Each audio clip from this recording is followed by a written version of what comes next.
Hello, how's everybody doing today? So I'm going to present an update of my new update to my kit. As everybody knows, I had a Roland TD1 DMK. I then upgraded with a module to the TD07 DMK, just with a module upgrade. The same pads from the TD1 pads, and using the same pads for the most part and a couple new additions, obviously, I now own a TD27. Not really a KV, it's sort of like a hybrid TD27, so I'll explain what I did. So I bought that trio of the digital snare, the Roland digital snare, the Roland 18-inch digital ride, as well as the TD27 module, and put those all together.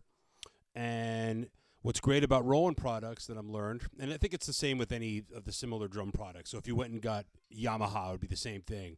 All of your Yamaha products are interchangeable. All the Roland products are interchangeable. So because I already had a Roland TD1 rack, the PDX6 toms, and a PDX8 snare, plus the CY5 cymbal, which I still have right here. It's a little hard to see, but I'll move it over. You can see it. There we go. There we go. You can see where the kit came from, my TD1. So I brought that kit from the TD1, loved it. Then I got the TD07, and now I have the TD27. So I'm going to play a couple of examples, but just explain a little bit some of the reasons why I went from kit to kit so much. So I got really curious about electronic drums, obviously going into the pandemic, which started my whole journey on YouTube, actually. But in addition, I started to realize that you can have a lot of kits in one. And then my original kit was actually a Roland TD17. So I've had 4 different Roland modules. After I had the TD17 for a while, I noticed that I wasn't crazy about the sounds, and I really hadn't dug too deep into VSTs. I still really don't know a whole lot. I have some of the free versions from GarageBand that I played with, but I didn't think the sounds were that great. I thought that my recordings were okay and my drum covers sounded good, but I didn't think the sounds in the module were that great. I then went ahead and bought a Yamaha DTX. Thought the sounds were fantastic in my headphones, but then it's funny, when I listened to my recordings, I didn't think the drums sounded very good on the DTX. So it's all a matter of opinion and what you think sounds good. So then I started getting back into Roland's classic sounds, and I've sort of been hooked on them ever since. And so nothing sounds better so far than this TD27. It sounds fantastic.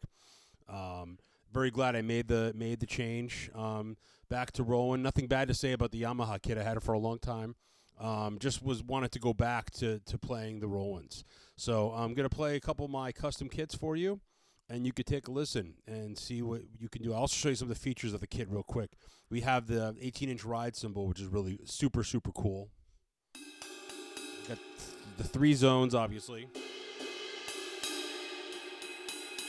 But also with the digital ride, you can hit the cymbal and mute it with your hand. So that's a really cool feature about a ride cymbal, which is normally it's a choke, but now you can just mute it with your hand. The digital snare drum, you have a digital cross stick. It senses your hand on the snare.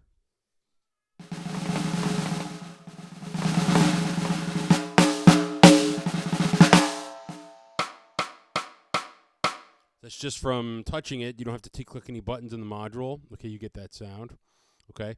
The TD27 module is loaded with amazing sounds, features in terms of tuning, sensitivity. You can even adjust the pitch of the drums, obviously, but also you can adjust the strain of the snare. So there was a couple things that are from the TD17 line that they had a couple of those things, but there were things they didn't have. You can also adjust the pads, what kind of pads you want. Heads, coated, pinstripe, clear, and all that stuff. So I'm going to play through some of the sounds so you can hear and listen, and hope you enjoy.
So this the drum sounds are really really quite amazing. I have no even though I just pretty much just started working on it, I don't really have any need to feel that the VSTs are way better than what would be on this module. I've heard people talk about that too, that the TD27 sounds are actually more reliable than the VST sounds a little bit, and I think there may be some truth to that. So obviously another one of the upgrades I made, I'll lean back a little bit, was getting a VH10 hi-hat with a stand.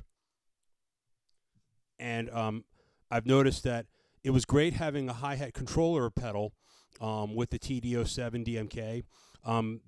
And one of the advantages with it was that the cymbal wouldn't spin. My hi-hat cymbal has always spinned on every single loose hi-hat I've had, like with a stand. With this stand, this is a Mapex Rebel hi-hat stand. It's actually not very. It's kind of cheap looking, but it's actually really sturdy and it doesn't spin that much. I really recommend that hi-hat stand very much for non-spinning. So that way we have to hit the hi-hat at the right spot all the time and without it spinning, and you just tighten it up and it works great. And you have to tighten it, every now and then to make sure. But I've had no problems with it so far. It's been wonderful. So anyway, that's a little bit on the TD27. If you have any questions, let me know. Thanks for checking out the video. I really appreciate it. Hope you enjoyed the sounds of it. Overall, like I said, it's a fantastic kit.